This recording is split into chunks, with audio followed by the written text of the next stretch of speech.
Hello guys! Welcome to my channel. For this video guys ay samahan nyo akong i-repair itong Twitter ng aking video guys. Kasi hindi na ito tumutunog. Sa pag-test ko kasi dito sa Twitter na ito guys, dito sa ating tester ay walang continuity or hindi tumutunog pag tine-check natin. I-raise lang natin ito sa X1 guys. Yun, tapos idikit natin ito sa kanyang terminal. Negative, positive yan guys. So idikit lang natin na ganito. Tignan nyo yung tester guys, hindi pumalo. Ibig sabihin yan guys ay sira nga itong ating voice coil. Itong isa, mayroon. Oh. Ito yung good. Ayun guys, nagkwan yung ating tester, pumalo siya. Tapos may maririnig kang sounds.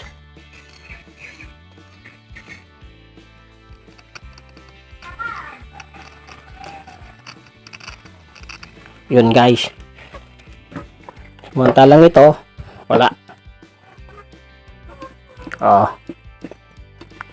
Wala guys. Bali, kuan lang natin ito guys. Alisin natin yung tornilyo dito. May tornilyo kasi dito eh. Bago pa kasi ito. Ayun lang mabuksan. Yan guys. Yan yung tornilyo. Bali, tingnan natin yung kanyang voice coil.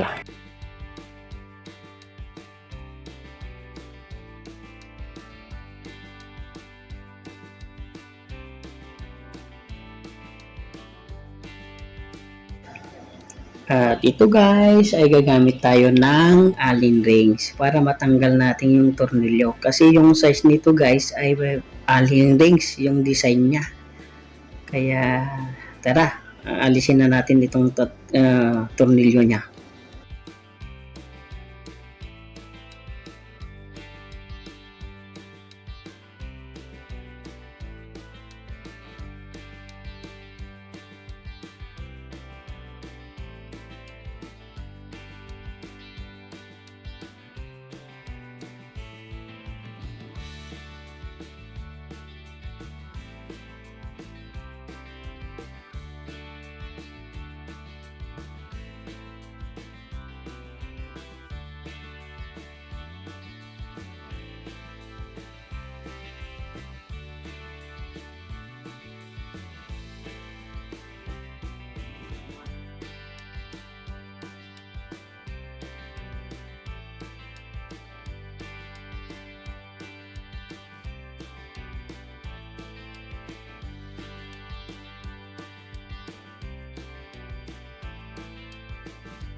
Alisin lang natin itong tornilyo na guys para sa ganun makikita natin itong voice coil niya. So ayan. Okay. Yun. So ngayon tanggalin natin itong kanyang panaka voice coil niya para ititis natin kung or titignan natin kung ano ba talaga yung rason bakit ayaw niyang tumunog. Mahirap guys. Yun, tanggal na. Okay. Physical check natin guys. Parang wala namang sunog. Yan guys. So,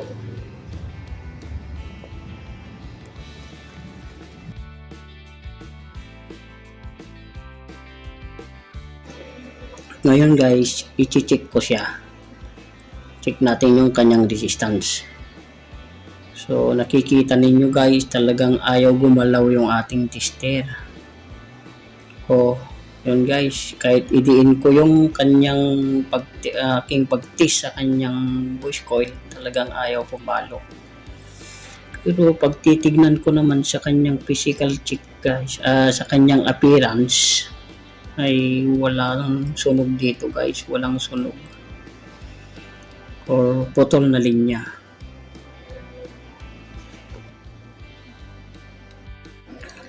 I-check na naman tayo natin guys. Wala talaga guys. So sira na itong ating voice coil. So hanap ako ng pamalit guys.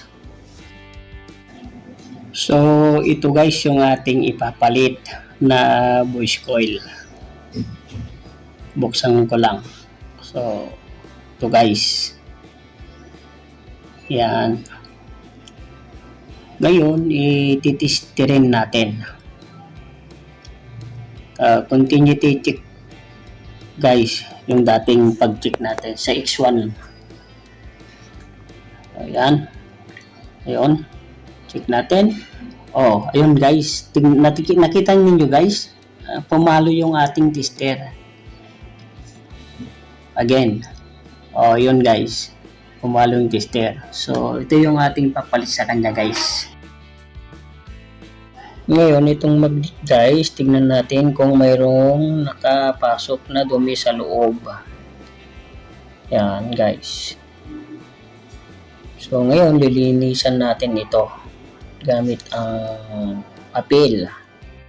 So, kuha lang ako ng papel guys, tapos lilinisan natin yung kanyang magnet. So, ganito lang ang ginagawa ko. Pinapasok ko siya sa loob ng magnet sa may butas. Para sa ganun, tapos papaikutin ko para sa ganun ay matanggal ang kanyang dumi o nakakapit na buhangin guys. Kasi namamagnet niya kasi yung mga buhangin. Kaya nagkakaroon ng dumi dito sa loob. So ayan guys, ganyan lang yung ginagawa ko na pangtanggal ng dumi sa loob ng magnet.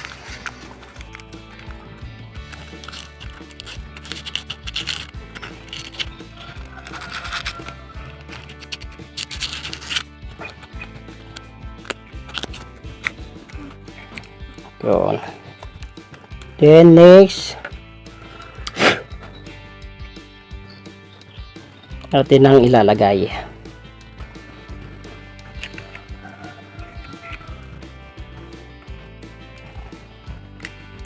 Yan siya guys. Yan. Lagay ito. Lalapat siya. Then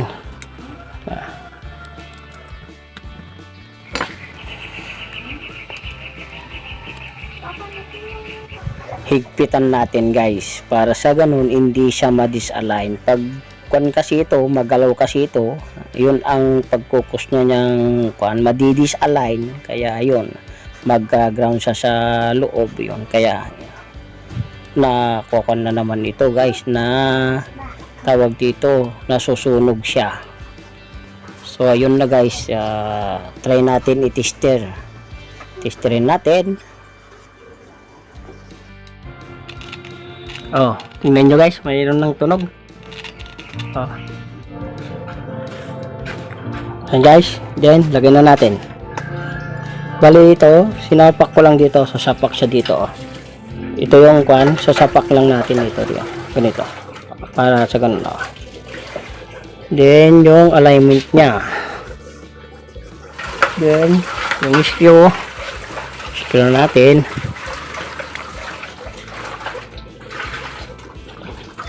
Pero ilagay muna lang natin lahat ng pan guys, ng screw niya para hindi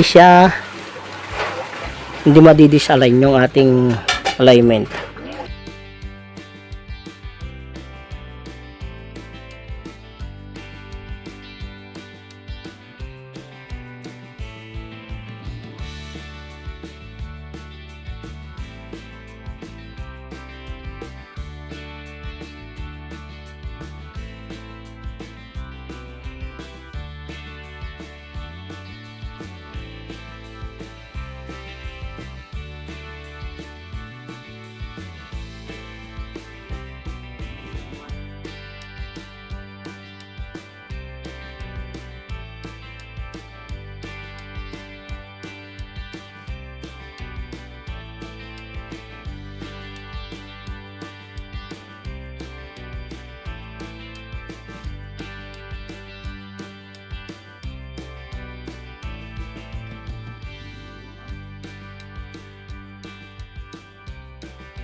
Idaan-daan lang natin yung pigpit guys. Hindi na bali magkakaparehas lang yung kon natin, yung pag-secure natin para maganda yung sapak niya.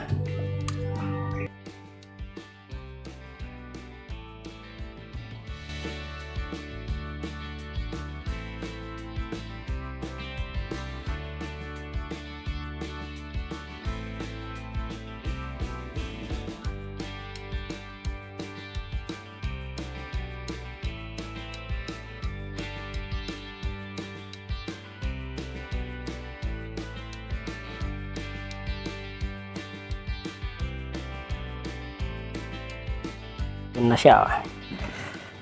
Now, testing. Palit.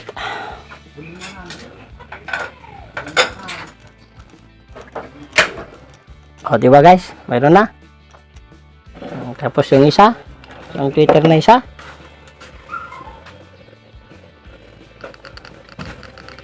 O guys. Okay siya. So, yun lang muna guys. At salamat sa panonood.